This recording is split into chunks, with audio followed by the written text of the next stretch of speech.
Warning: this episode may contain graphic images of bones and content that may not be suitable for some. Viewer discretion is advised. On June 20th, 1984, a body was discovered in Spokane, Washington, on the south bank of the Spokane River, 0.08 west of the T.J. Minnick Bridge. The victim's body was nude, with dismembered partial remains that was possibly dismembered using axe, hatchet, or knife. The head was removed, and the arms were dismembered at midpoints of both wrists, and legs at the mid-calf level. Hands and feet were never recovered, though. However, in 1998 of April 19th, a skull was found in the vacant lot of 7th Avenue and Sherman Street in Spokane. It was determined through DNA and tool markings that it belonged to the Spokane County or Millie Doe. The skull was discovered by a woman walking her dog in the lower South Hill in a neighborhood that was popular for its dumping site. Both the vertebrae were still attached to the skull, as it was severed from the neck up. However, excavation of the area turned up nothing, and she was placed in Fairmont Cemetery. The autopsy showed that she was a white female, presumably between 16 to 35. However, initially she was presumed to be aged 25 to 35 years. She stood between 5'3" to 5'7" and weighing approximately 130 pounds. She had possibly blonde hair, and her eye color could not be determined at the time. She was relatively thin, and she bore at least one child sometime in her life. And some noticeable markings on her body is that she had a 1.5 oval horizontal scar on her left kneecap, a faint 1/4 inch scar on her right kneecap, an oblique scar of her left arm, which was 3.5 inches, and 2 prominent moles on the back in front of her neck, measuring approximately 4 millimeters. She had stretch marks on her abdomen and breast, presumably from the pregnancy, and radiologists noticed that she had spina bifida occulta, which could be asymptomatic at times, and that was in the sacrum in the S1 segment. Unfused apophysis of the transverse process of the fifth lumbar and the vertebrae bilaterally, as well as she had fairly prominent anterior superior iliac spines on both sides of her body. Dentals are available, and it was noted that tooth number 23 was rotated. Tooth number 11 had mesial caries and diastema between her upper front teeth. Her cause of death was officially ruled as beating and stabbing, as well as blunt force trauma and a fractured midface in the bottom jaw that caused her face to smack into a hard surface. As well, she suffered a sharp face trauma on the right side of the neck and the head that were similar to chop-style blows that came from her assailant, and as well as a sharp force trauma that severed the back bones of her neck. And it is presumed that, and it has been stated that all of these happened at the same time, as she died between 1 to 2 days before she was discovered. On July 18, 1984, a single hand was recovered. However, tests were not able to prove that it was hers, possibly that they were not able to find any DNA on that severed hand. I would like to go through the list of rule-outs that have been confirmed not to be Millie. Sheila Annette Pauley, Arizona. Anna Anderson, California. Evelyn McDowell, California. Sally Schneider, California. Carol Dan, Florida. Wendy Huggy, Florida. Helen Morgan, Georgia. Benita Chamberlain, Oregon. Joan Hall, Oregon. Marianne Bagenstos, Pennsylvania. Andrea Bailey, Washington. Carol Edwards, Washington. Eileen Robertson, Washington. Julia Canole, Washington. Catherine Gregory, Washington. Cassie Lee, Washington. Kelly McLinnis, Washington. Marcia Joyce, Washington. Sharon Givitzi, Washington. Verla Winter, Washington. And Darlene Tucker from Ontario, Canada.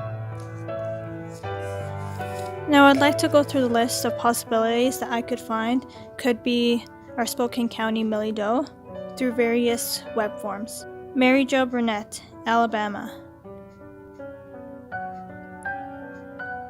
Ashley Stadish Higgins, California. Lynn Ruth Cans, California. Marianne Hogland, California. Miriam A. Cavallo, California. Beverly Elaine Darnell, Florida. Debbie Lynn Prasser, Florida. Penny Ratliff Millette, Florida. Viola Marie Findley, Florida. Janice Fulham, New York. Josephine Dennis Desfad, New York. Judith Erin O'Donnell, New York. Lisa Karen Addington, Oklahoma. Susan Diane Wolf Capel, Ohio. Luann Emma Bowers, Pennsylvania. Nellie Flickinger, Pennsylvania. Diane J. Cannon, who went by the name of Joyce Diane Cannon, Tennessee. Jeanette Jessela Druzawecki, Texas. Tamira Ellen McCurry, Texas. Teresa Vernell Jones, Texas. April Budham, Washington. Christine Ann Civil, Washington. Deborah K. King, Washington. Linda Jackson, Washington. Marie Malvar, Washington. Penny Avent, Washington. Patricia LeBlanc, Washington. Susan M. Cook, Washington. Tracy Winston, Washington. Patricia Osborne, Washington. Tanya Clemens, Washington. Kimberly Doss. Karen N. Penso. Gayla R. Shape. Tammy Sue Clements. Sharon Smith. Sylvia Torgon. Verna Susan Jerky from BC, Canada. Janicia Stonehouse from Ontario, Canada. And Micheline Chalier from Quebec, Canada. Now on to some theories. Millie was a nickname given by law enforcement, as I'm not sure why they specifically called her Millie, but it is a name that they have chosen to give her. And one big thing that we noticed from this case is that her killer obviously knew her well, as he wanted to make sure that she wasn't identified through her fingerprints and possibly her face. Maybe her prints were in the DNA system, as maybe she was in prison at one point and the killer didn't want her to be identified. And with the killer dismembering her body, it could have possibly been personal, as she was stabbed and beaten many times. So it must have been a personal relationship, that it must have been a personal motive that he had towards her. So that puts us into maybe she was in an abusive relationship, which describes the scars that she had and possible numerous bruises, which goes back to the rage theory, as maybe she did something and it was personal and he he attacked her and she died from those injuries. Because obviously when he hit her, she fell to the ground and hit her face. And for someone to go back and dismember their body and make sure that they're not identified, that takes a lot of time, and knowing that on a personal level that they will be identified. Maybe it was a secret abusive relationship, and if the police knew who she was, they would have directly gone to him, as possibly everyone knew that she was in an abusive relationship. Or maybe she got pregnant and ran away to be with her boyfriend or some guy, or the father of the child, and everybody just thought she ran away. Or maybe she was kicked out of the house when she was pregnant and ran away and stayed with, it could be someone random, her boyfriend or the father of the child, and it turned out to be abusive, but nobody knew because she was either kicked out or she decided to run away. Which goes back to the pregnancy. Maybe she was young and that's why she was kicked out. Maybe she got pregnant when she was young and she got kicked out.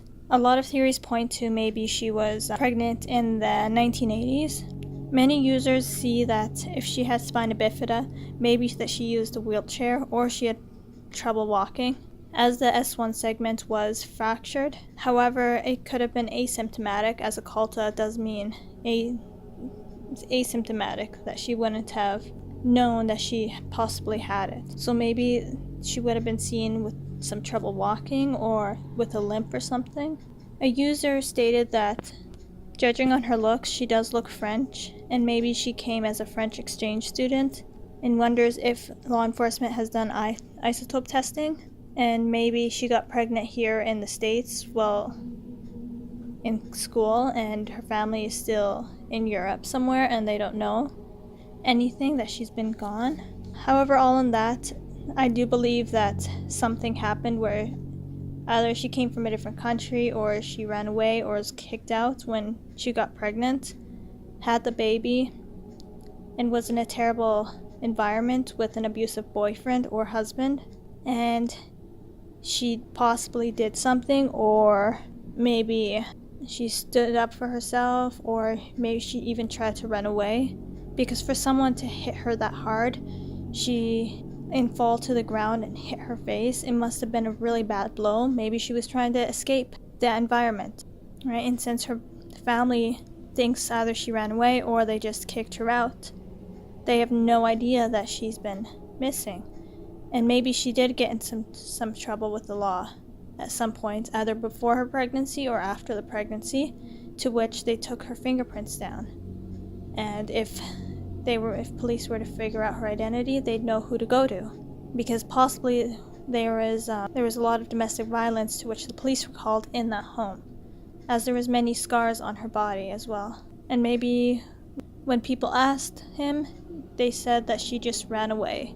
She left and she couldn't handle it, or she was with someone else, and nobody ever questioned that. And possibly protective services took the kids to foster care, so there is a really good possibility that she has a child somewhere, and at some point the child would want to know what happened to their mother and go searching. The pregnancy could just be a red herring, and the scars on her body could also just be a red herring. I don't know, I would like to know what you guys think. It'd be great to read your theories down below, and all my sources and contact information will be in the link down below.